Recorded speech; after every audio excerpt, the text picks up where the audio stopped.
السلام علیکم ملګرو. صدر اف پاکستان عارف الوی نن یو داسې ټویټ کړی دی چې دنیا یې حیرانه کړې ده او بل طرف لا ویلي دي چې ما په خپل عمله کې غدار هم پیدا کړو. اوس د صدر عارف الوی په عمله کې غدار څوک ته په هغې باندې هم خبره کو.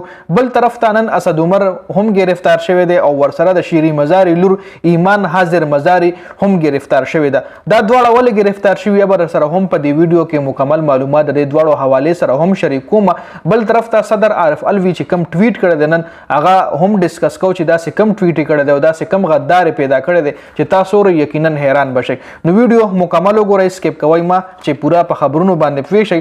نن صدر پاکستان په ایوان کې غدار پیدا کړی دی. نن د پاکستان صدر پاکستان یو ټویټ کړی دی چې هغه به تاسو حیران کړي او داسې ټویټ کړی دی.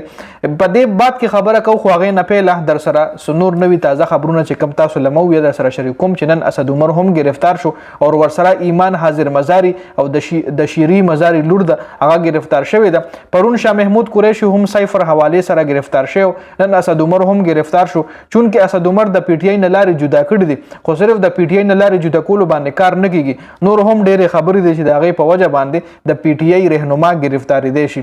اوس ډېر کسان داسې وایي چې اسد عمر عمران خان سره رابطې بحال کولې نو په دې وجه گرفتار شوی دی. عمران خان سره څه کانټیکټ یې کړي وو، څه رابطې ورسره کړې وه، په دې وجه گرفتار شوی. خو دې کې مله داسې حقیقت نه ښکاري خو څه خلکو رایې دا هم ورکړې ده. بل طرف ته شیري مزاري لور ایمان حاضر مزاري گرفتار شوی ده. د هغې د گرفتارېدو وجه دا راځي چې پرون په چې کومه د پی ټی ایم جلسه شوې وه هغې کې شیري مزاري خبرې کړې وې او د ادارو حوالې سره ډېرې زیاتې ګرمې خبرې کړې وې چونکې په دې وجه کې دی شي گرفتار شوي چونکې تاسو له معلومه ده زموږ په ملک کې قانون جوړ شوی چې د ادارو خلاف یا د ملک خلاف چې څوک هم داسې کلیام خبرې کوي نو په هغې باندې کیس هم جوړېدی شي او جرمانه پې هم لګېدی شي او کیس پې ملیټري کورټ کې هم جوړېدی شي. جی نو کېدی شي په دې وجه باندې د شیري مزاري لور ایمان حاضر مزاري گرفتار شوي وي. جی اوس پر راشو د صدر پاکستان ټویټ طرف ته.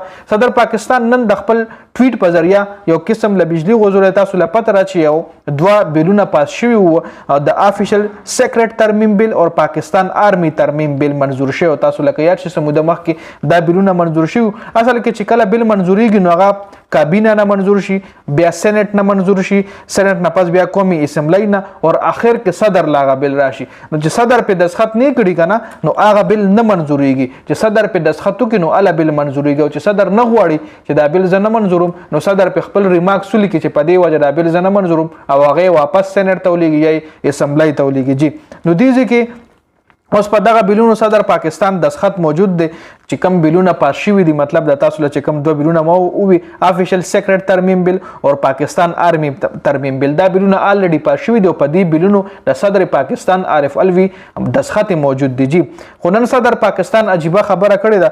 ویلي دي چې الله گواه دی چې ما په آفیشل سیکرټ ترمیم بیل او آرمی ترمیم بیل باندې دستخط نه دی کړی ځکه چې زه د قوانین سره متفق نه یم. ما خپل عملې ته ویلو چې ما کم بیلونه نه دي دستخط کړي نو هغه بیلونه مقرره وخت کې اسمبلی ته واپس کړي چې هغه بیلونه غیر مؤثر قرار شي. ما ورنه ډېر ځله خپلې عملې نه تصدیق کړی خو ما ته خپلې عملې وی چې بیلونه مونږ واپس لیږلي دي. خو نن ما ته پته ولګېده چې زما عمله کې زما د مردۍ نه بغیر کارونه هم کیږي. الله ته د هر څه پته ده. خو نن زه هغه خلکو نه معافي غواړم چې کومو خلکو له زما په دې دستخط په وجه باندې مطلب یو قسم له نقصان رسیدلی نو هغه خلکو نه زه معافي غواړم. بل اوس صدر صاحب چې کوم دی صدر صاحب خو بیلونو نه تعلقي اظهار کړی دی چې ما په دستخط نه دی کړی. آفیشل سیکرټ ایکټ بیل اصل کې داسې بیل پاس شوی و. اوس په دې بیلونو ځان پوه کړه چې دې بیلونو کې داسې کم شرایط دي چې هغه په ملک باندې لاګو کیږي. دا یو داسې بیل دی چې صدر آفیشل سیکرټ ایکټ بیل چې کوم دی دا داسې بیلو چې ایجنسیانې بغیر د وارنټ نه ایجنسیانو کې مطلب پولیس هم راتلی شي او قسم له اف ای ای والا هم راتلی شي. مطلب زموږ چې د کم ملک ایجنسیانې دي هغه بغیر وارنټه هم څوک نه څوک گرفتارول شي. لکه وارنټ ضروري دا بیل چې پاس شوی چاپې هم واغلی شي بغیر د وارنټ نه.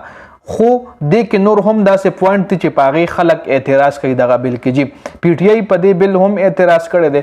پاکستان تحریک انصاف هم په دې بل اعتراض کولو خو د دې ځای کې سوال دا پیدا کیږي چې عارف الوی صاحب د دې بل خلاف وو نو پکار ورته چې هغه ټایم پریس کانفرنس کړی وي هغه ټایم ټویټ کړی وي چې دغه رنګ اسمبلی ته یا مال د بل راغله د خو ما په ساين نه دی کړی او زه د دې بل خلاف بل د دې بل پاس کېدو کې خو ډیر ټایم وشو د بل پاس کېدو تقریبا چې کله د پی ډی ایم حکومت نو پی ډی ایم حکومت کې ملا 15 شپږ ورځې وي چې دا بل پاس شو تقریبا 1 اگست یا اگست نه مخکې کېدې شي دا بل پاس شوی نو هغه ټایم صدر الوی ته ولې پته نه ولګېدل چې دا بل پاس شو صدر الوی اوس راویښ شو د اوس ټویټ کو چې دا رنګ بل خو پاس شوی د خو ما په دسخط نه دی کړی بل صدر اف پاکستان عمله کې داسې اخر سوکتي چې د صدر اف پاکستان دسخط په بیلونو کوي او بل صدر صاحب ته پکارو چې خپل عمله په خپل عمله کې سوکړي چې زما عمله کې داسې سوکتي چې په بیلونو ساين کړي دي فکر خو صدر صاحب له داسې هم کنه چې ما په بل دسخط نه کړو دغه بیلونه پاس شوی دي دا زما په عمله کې سوکوي په دسخط کړي دي